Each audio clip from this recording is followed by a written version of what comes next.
नमस्कार, मी सविता. श्री स्वामी समर्थ. आज मी तुम्हाला दाखवणार आहे डाळबट्टी कशी करायची ती. गव्हाचं पीठ, रवा, ओवा, जिरे, हळद, बडीशोप, सोडा, हे तूप आहे त्याच्यात मळायला टाकण्यासाठी आणि चवीनुसार मीठ.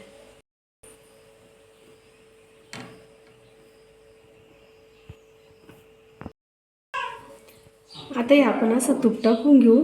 आपण जसं पोळ्यांना पीठ मळतो ना, आपण आता पोळ्यांना मळतो ना तसं हे पीठ मळून घेऊ.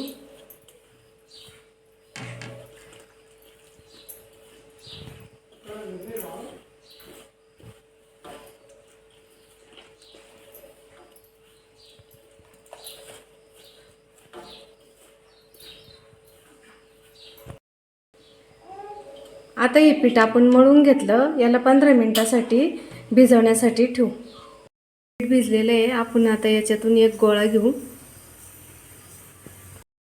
आता आपण हा पोळी लाटतो तसा लाटून घ्यायचा. लाटून घेतलं. आता याला तेल लावून घेऊ.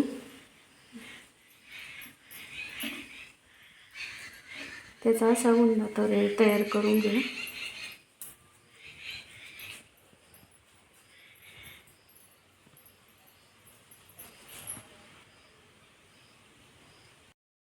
आता हे सगळे गोळे मी तयार करून घेतले. आता आपण हे इडलीच्या भांड्यामध्ये वाफवायला ठेवू.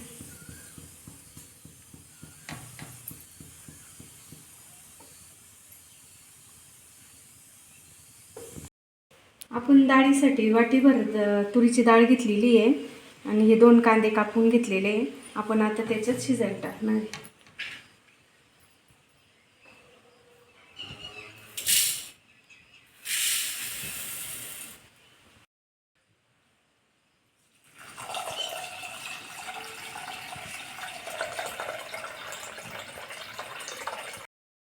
चवीनुसार मीठ टाकून घेऊ.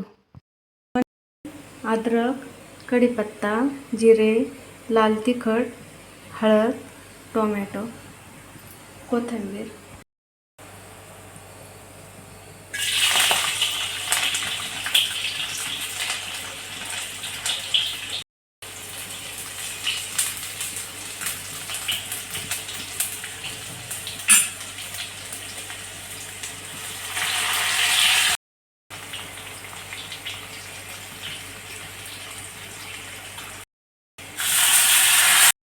आपण हे टमाटर चांगलं परतून घेऊ.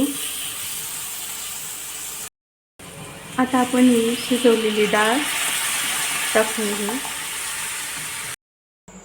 डाळीला आता आपण 15 ते 20 मिनिटं उकळी येऊन देऊ. बघा, आपल्या डाळीला चांगली उकळी आलेली आहे. आता आपण त्याच्यात कोथिंबीर टाकून घेऊ.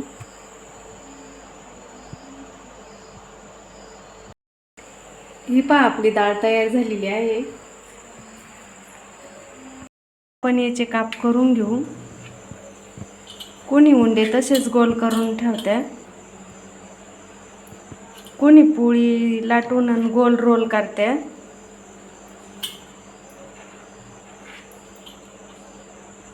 आपण बट्ट्या तळून घेऊ.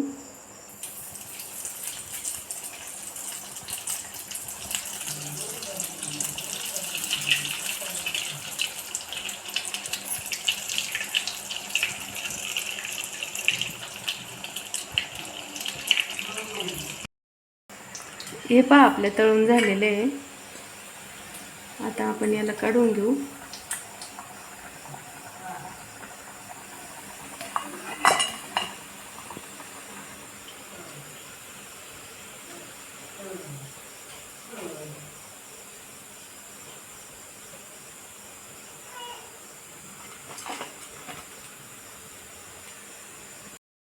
ही पहा, आपली डाळबट्टी तयार झालेली आहे.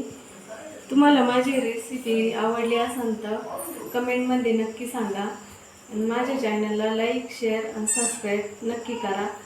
भेटूया उद्याच्या ब्लॉगमध्ये.